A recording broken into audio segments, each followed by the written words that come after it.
అణుయుద్ధ సందర్భాల్లో చేసే పనుల్ని అకస్మాత్తుగా అమెరికా ఎందుకు చేసింది? ఇది ఇప్పుడు పెద్ద సందేహాస్పదం. న్యూక్లియర్ ఫోర్సెస్ అమెరికాకి సంబంధించిన న్యూక్లియర్ ఫోర్సెస్ హై అలర్ట్ ప్రకటించబడ్డాయి నిన్నటి నుంచి. ఏదైతే హార్ముజ్ జలసంధిని గనక వదిలిపెట్టకపోతే 48 గంటల్లో అంతు చూస్తానని ఇరాన్‌ని హెచ్చరిస్తే, ఇరాన్ మీ దేశం మీదకి కూడా పంపించగల క్షిపణులు మా దగ్గరున్నాయి. ఇప్పటికే డియాగో దగ్గరికి కొట్టాము 4000 కిలోమీటర్ల దూరంలోది. మీ మీదకి కూడా పంపించగలిగిన క్షిపణులు మా దగ్గరున్నాయి అని చెప్పడం.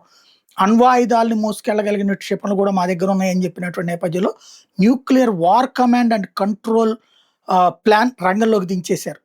ఎయిర్‌బోర్న్ వర్జీనియా దగ్గర ఉన్నటువంటి న్యూక్లియర్ ప్లాంట్‌లకి కోడ్స్ రిలీజ్ చేశారు.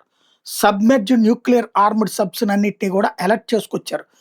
అంటే ఓ రకంగా యుద్ధం సందర్భంలో ప్రిపరేషన్‌లో ఉండటం అన్నమాట. కోడ్లు గూడా ఇవ్వడం అంటే అవసరమైతే అణుబాంబులేయడానికి సిద్ధపడటం వైపుగా అడుగులు వేస్తున్నారు. ఈ స్టేజీలో ఇరాన్ మీదన అమెరికాకి నమ్మకమా?